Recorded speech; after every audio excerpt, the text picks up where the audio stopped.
is going on, everybody? Welcome to Tavern Talk. I am Philip, and joining me this week, once again, is Andrew Sweatman from ARTHOUSE Garage. Thanks again for joining me, Andrew. I appreciate it. Absolutely. Glad to be here. Yeah.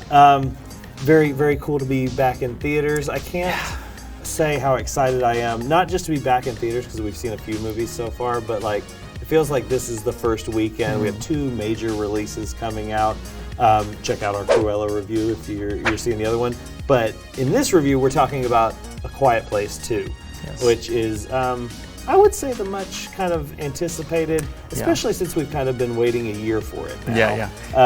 To John Krasinski's first film. It was kind of a surprise hit, and then it wasn't a movie that like immediately warranted a sequel in my brain. Yeah. And for him either, I think he said that he didn't plan to do another one. Yeah. But with horror stuff, it feels like they always want to push a sequel because they're making a lot of money that way. Oh, absolutely. But yeah, this is definitely the first like big screen movie that I was like, I want to wait and watch that in a theater, not at home. So I'm glad that happened. Yeah, no, it's definitely exciting to be back in the theater and see this film on the big screen. Definitely one I wanted to see on the big screen as well. But as always, we're going to kind of start with initial reaction to the movie. We will keep this mostly spoiler free. I don't think we're going to get into too many plot details. We're just going to talk about our first gut reaction to the movie. So what did you think, Quiet Place 2? Pretty good, I think. I was trying to compare it to the first one in my mind, and I would say probably slightly below the first one for me. Okay. But solid. Like I can recommend this to pretty much anyone. I think it's a pretty good movie. So I guess I should have asked that first. What did you think of the first one?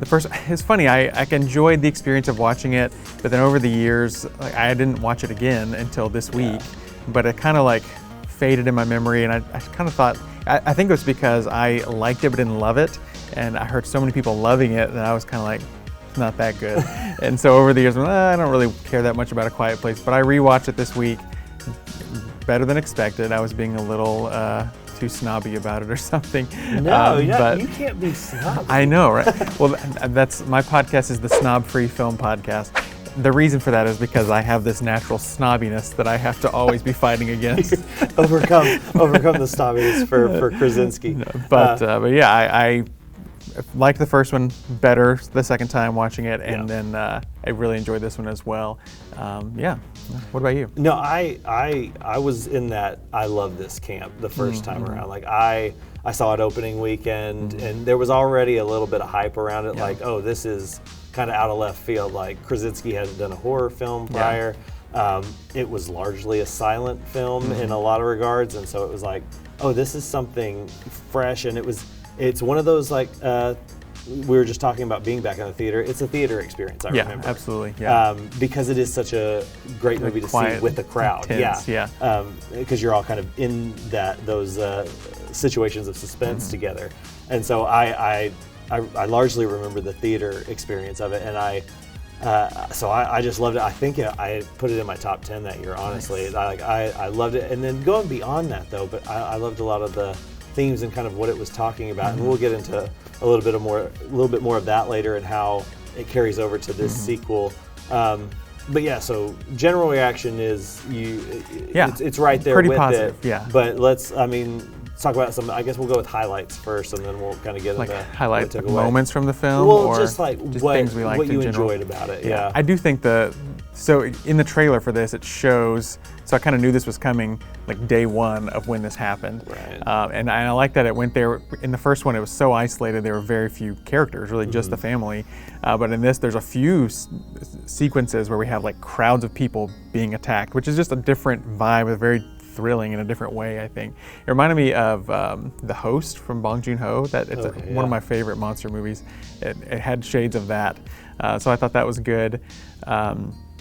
I think too, something about, maybe it was watching the first one again this week too, but having gone through a pandemic, a global event, there's like a different resonance to it, like seeing, empty streets, and I don't know, it hits harder in a way maybe because of that. So I thought that was a positive thing as well. So in this one we see the beginning of like what happened on day one, how did this start, and I thought that was a really nice touch. And then it cuts pretty definitely right to the end of the first one, right, and like moments later, and then picks up from there. I thought that was a good way to kick things off. Yeah, I loved the opening, like just the introduction to the movie. So I didn't really I wasn't invested in Krasinski as a filmmaker. You know? He was just Jim. Yeah. And then with A Quiet Place, and then even the thing I think this one does have, or it at least allows him, is just to show off his director flair a little more, because it does expand this world, and especially in that opening sequence, it just feels like he's operating, firing on all cylinders. Like he's just, you can tell he's enjoying making this movie just by how, where he puts the camera and how he builds the tension and the scares, because it is very much just a kind of a flat-out monster movie in those. The whole movie's a monster movie, but especially in that opening sequence. And I heard somebody, I think it was about the first one, kind of referred to it as an extended version of the Jurassic Park kitchen scene.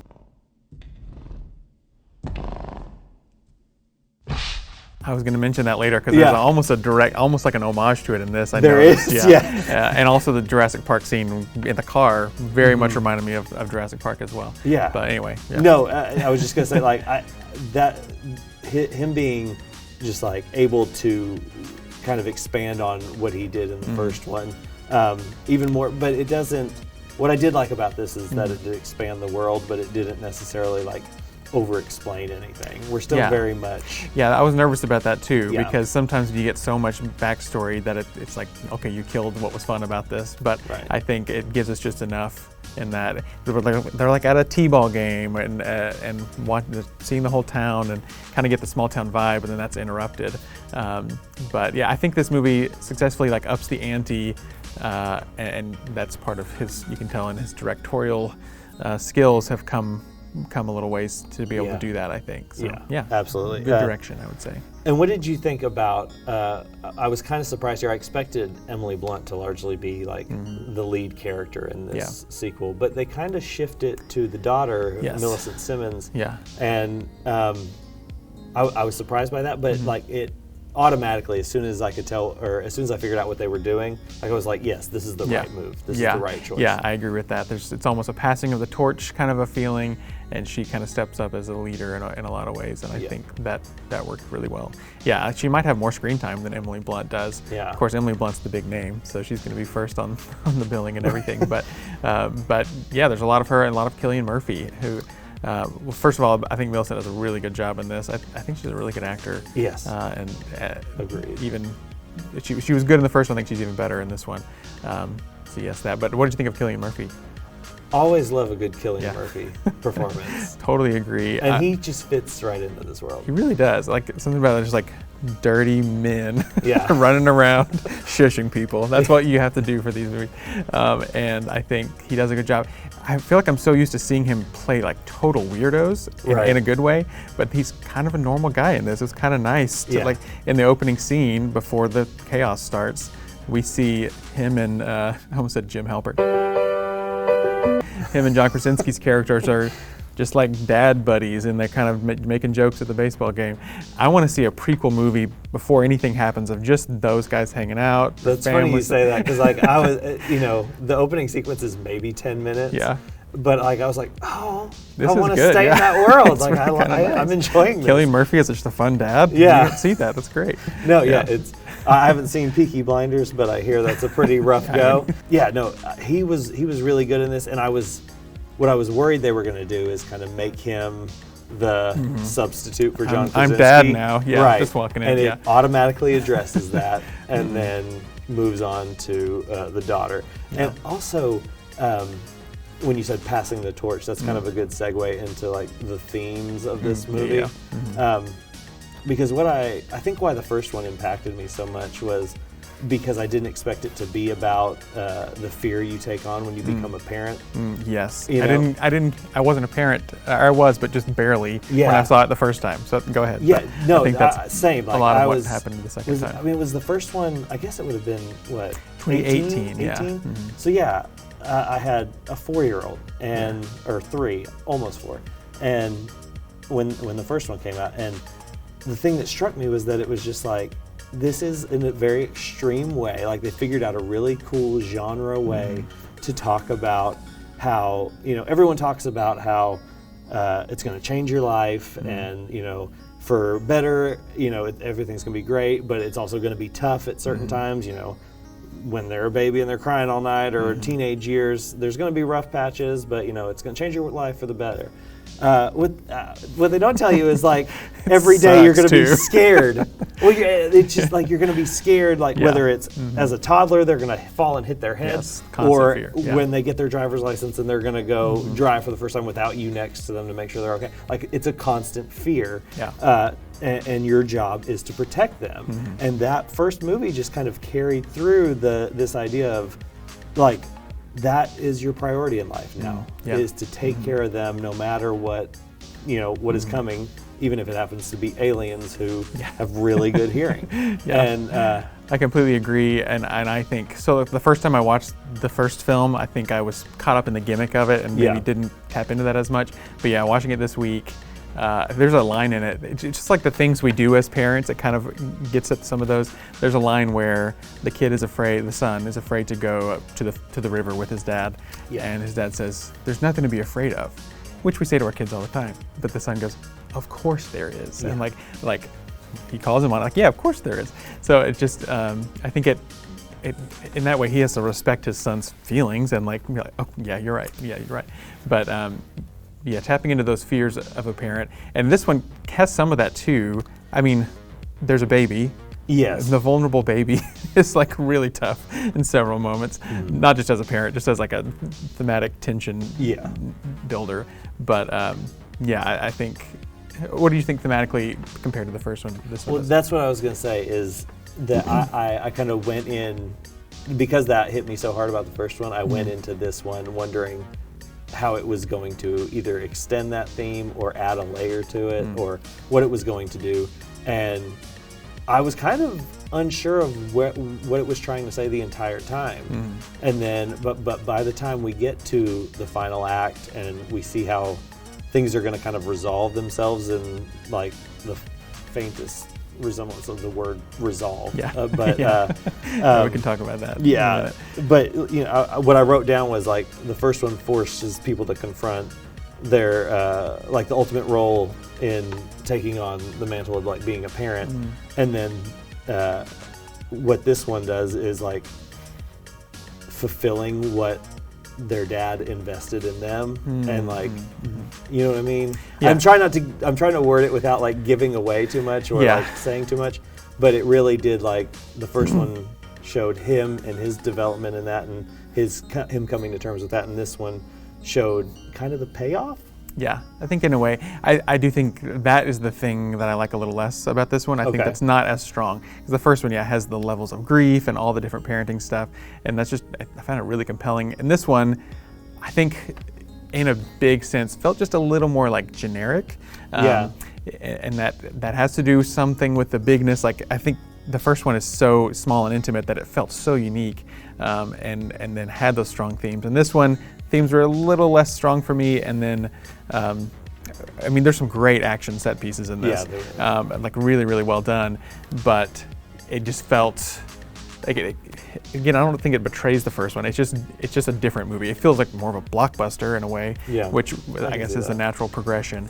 Again, I really enjoyed it. I just think the first one is going to probably have a little more staying power for me. But no, I could definitely understand. And the thing is that even that theme in the first one, it's not like, it's not a revelation. It's a pretty simple idea, and then this one very much feels the same way. And it's just, I guess, like you're saying, it's all about how it's conveyed. And this one feels a little more in line with its genre trappings than the first one. It could almost be seen as like, be heroic, be a hero, do the right thing. That's dumbing it down a little too much, but that's kind of the vibe of some of this one. No, I can certainly see that, especially to someone who's not going into it looking for, what the ideas behind this movie are, and is just going to see a monster movie. Yeah, like, for sure. Where if you go into the first one with that, you're gonna catch that stuff. Yeah. Where in this one, you might just breeze right over it and just be like, oh, the monsters, bye. Yeah. I think some of the sequences, like you were talking about, really effective as far as suspense goes, though. Yes. And the way they're all cut together, kind of in the last act, especially because there's a couple different storylines happening at the same time.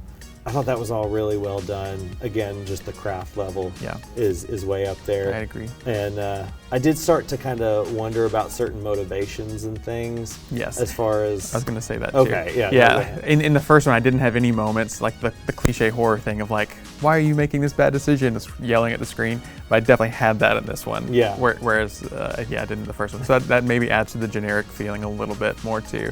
And I should say, just for the sake of mentioning their names, Djimon Hounsou and Scoot McNairy also show up in this movie. I did not expect that. Will not say to what capacity they show up, but they're there. And so, like I said, it does kind of, I guess the best way to kind of phrase how I feel about it is that it does really well at expanding the world. It delivers on the thrills and the suspense that you expect from a sequel to a movie that was like the first one, and but it doesn't ever. I don't think, even though it does feel a little more like on a bigger scale, I didn't feel like it ever compromised the integrity of that first one. I agree with to that. where it would ruin it for me, because I actually like, for a movie I thought didn't need or warrant a sequel. For me to see the movie where I'm just like, you know what? I'm glad I saw this. I'm glad they made this. So I really, really liked it. And as you know, we do out of 5 stars here on Tavern Talk. So Quiet Place 2, what would your star rating be? I can do half stars? Oh, for sure. Yeah, I would go 3.5 stars on this one. Oh, 3.5 is my comfort zone. Like, that's where I stick with most movies for some reason. Like, I'm just like, yeah, it's good. 3.5. Has to be really good to break out of that, or really bad to go below it. See, and so I think I gave the first one 4.5 because I really loved it. So this one's, I'm gonna go 4 for me. This is a solid movie for me. I think Krasinski, like I said, just does a fantastic job of, because he was one of the screenwriters as well. So he's kind of crafting this whole world, both visually, thematically, and so I really like what he's doing here. I really dig it, and definitely go check it out on the big screen. See it with a crowd, if as big of a crowd as you can, or that is available, because it's just